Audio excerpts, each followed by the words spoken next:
Pentingnya mendesain kompensasi finansial dengan tepat. Hasibun 2009 118. Sadar akan pentingnya sumber daya manusia bagi pencapaian kinerja yang optimal bagi perusahaan, maka perusahaan harus memberi perhatian kepada sumber daya manusia lebih dari sekedar aset yang berharga.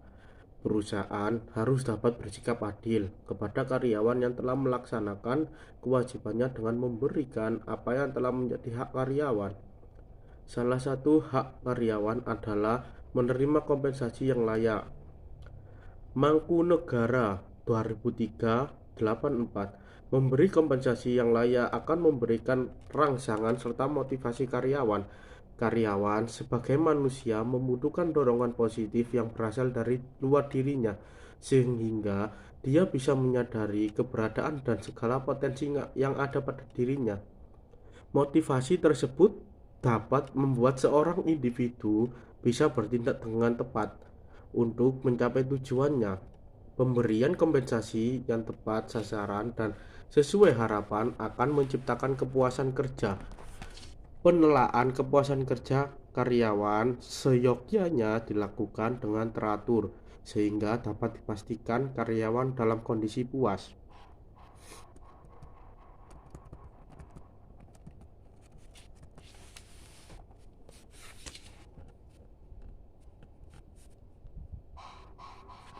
Perbedaan gaji finansial dan non-finansial. Kompensasi finansial dalam kurung X1 secara keseluruhan memiliki nilai jawaban rata-rata sebesar 3,65. Hal ini menunjukkan bahwa kompensasi finansial yang diberikan kepada karyawan Wisma Sir PT Surabaya Industria Estate Rungkut tersebut baik, karena mayoritas responden menjawab setuju terhadap pernyataan yang telah diberikan. Rata-rata distribusi jawaban tertinggi terletak pada item X1.4 dalam kurung ketetapan waktu dalam pemberian gaji dengan nilai min 4,4 dan mayoritas responden menjawab setuju. Dapat dikatakan bahwa PT Surabaya Industrial Estate Rungkut tersebut waktu dalam pemberian gaji, sedangkan rata-rata distribusi jawaban terendah terletak pada X1.7 atau ketetapan waktu dalam pemberian insentif dengan nilai mean 3,19 dan mayoritas responden menjawab ragu-ragu. Dapat dikatakan bahwa insentif yang diberikan oleh PT Surabaya Industrial Estate kurang tepat waktu. Kompensasi non-finansial atau X2 secara keseluruhan memiliki nilai jawaban rata-rata sebesar 3,77. Hal ini menunjukkan bahwa kompensasi non-finansial yang diberikan kepada karyawan Wisma Sir PT Surabaya Industrial Estate Rungkut tersebut baik, karena mayoritas responden menjawab setuju terhadap pernyataan yang telah diberikan.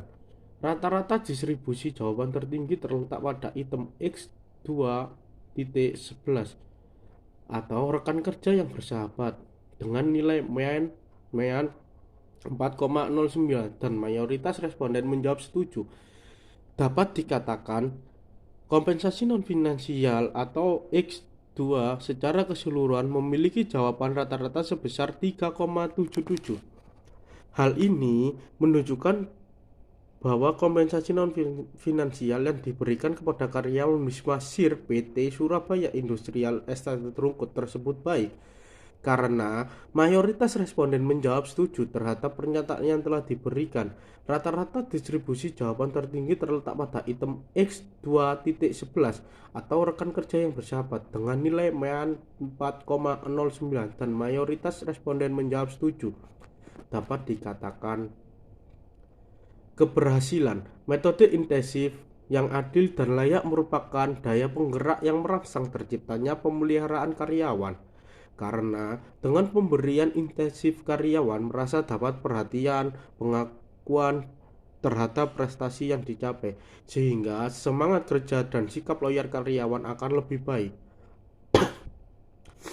Pelaksanaan pemberian insentif dimaksudkan perusahaan terutama untuk meningkatkan prestasi kerja karyawan dan mempertahankan karyawan yang mempunyai produktivitas tinggi untuk tetap berada di dalam perusahaan. Insentif itu sendiri merupakan rangsangan yang diberikan kepada karyawan dengan tujuan untuk mendorong karyawan dalam bertindak dan berbuat sesuatu untuk tujuan perusahaan. Hal ini berarti intensif merupakan suatu bentuk motivasi bagi karyawan agar dalam diri mereka timbul semangat yang lebih besar dan berprestasi bagi perusahaan.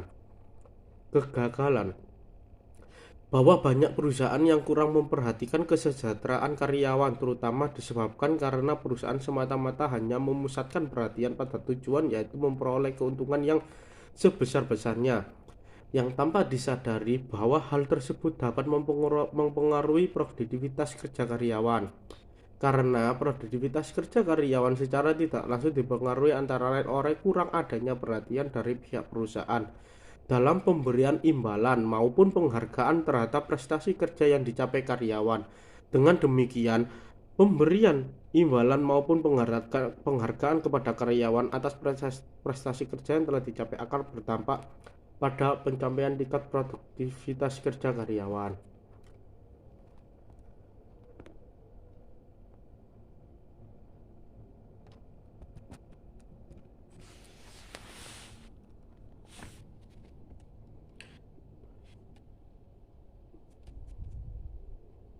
Pedoman untuk gaji variabel. Agar program pemberian gaji variabel berjalan dengan efektif dan sesuai harapan dan tujuan organisasi, penyusunan dan rancangan program gaji variabel harus melihat beberapa pedoman antara lain. 1. Mengakui budaya organisasi dan sumber-sumbernya. Faktor penting dalam keberhasilan program gaji variabel manapun adalah harus konsistensi dengan budaya organisasi maupun sumber-sumber keuangan perusahaan. 2. Membuat program gaji variabel mudah dimengerti. Faktor kunci lainnya dalam menetapkan program gaji variabel yang efektif adalah membuat program tersebut mudah dimengerti karyawan, sehingga karyawan dapat membandingkan kinerja dengan sasaran dari program tersebut dan dapat melihat dengan jelas gaji variabel yang akan mereka terima sebagai hasilnya. 3. Mempertahankan rencana insentif agar tetap baru. Sistem insentif harus diteliti secara kontinu apakah sistem ini berjalan sesuai direncanakan. Apabila belum sesuai, maka para manajemen perancang program gaji variabel ini harus menyusun program yang baru yang sesuai dengan kondisi organisasi saat ini. 4. Gaji variabel untuk kinerja yang diharapkan. Sistem gaji variabel harus dikaitkan sebanyak mungkin dengan kinerja yang diharapkan. Oleh karena itu, karyawan cenderung menghasilkan apa yang dapat diukur. Maka penting untuk memastikan bahwa apa yang diberikan imbalan itu terkait dengan tujuan dan sasaran. 5. Mengakui perbedaan individual. Program insentif harus memberikan dan menampakkan adanya perbedaan individual. Manusia adalah kompleks dan berbagai insentif mungkin harus disusun untuk menampakkan berbagai kelompok perusahaan dan individu. 6. Mengidentifikasi gaji variabel yang terpisah dari gaji pokok. Program gaji variabel dan insentif harus mengidentifikasi secara jelas seberapa banyak program gaji variabel yang diberikan kepada karyawan yang secara terpisah dari jumlah gaji pokok mereka. Jenis-jenis gaji variabel.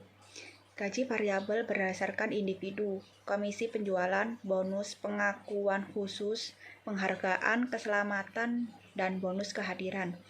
Gaji variabel berdasarkan kelompok atau tim, pembagian perolehan, peningkatan kualitas, pengurangan biaya. Gaji variabel berdasarkan organisasional, memberikan imbalan kepada orang-orang di seluruh organisasi, pembagian keuntungan kepemilikan saham karya, opsi kepemilikan saham eksekutif atau kompensasi tertunda. Review jurnal, judul makalah, jenis gaji variabel, keberhasilan dan kegagalan gaji variabel, dan pedoman untuk gaji variabel, pengaruh dan masa kerja terhadap kinerja karyawan PT Infomedia Nusantara di Bandung. paradigma yang digunakan. Penelitian ini memandang bahwa kebenaran, realita, dan kehidupan itu nyata, tidak memiliki sisi, tetapi memiliki banyak sisi sehingga dapat dikaji dari berbagai suatu sudut pandang. Jenis penelitian yang digunakan, case study, di mana penelitian melakukan eksplorasi secara mendalam terhadap program, kejadian, proses terhadap pengaruh gaji dan masa kerja terhadap kinerja karyawan pada PT Infomedia Nusantara. Metode analisis yang digunakan merupakan metode peneliti yang digunakan untuk menggambarkan fakta-fakta sifat-sifat berdasarkan data-data yang telah dikumpulkan, kemudian disusun sistematis dan selanjutnya dianalisis untuk menjawab rumus masalah tentang pelaksanaan gaji masa kerja terhadap kinerja karyawan di PT Infomedia Nusantara. Telah berkaitan dengan ontologi, penjelasan menyeluruh secara ringkas dan padat serta penuh makna. Dengan mempertanyakan apakah kenyataan tersebut memiliki kualitas tertentu. Epistemologi menjelaskan metode apa saja yang digunakan dalam penelitian. Dalam artikel yang saya jenis, penelitiannya menggunakan metode kualitatif.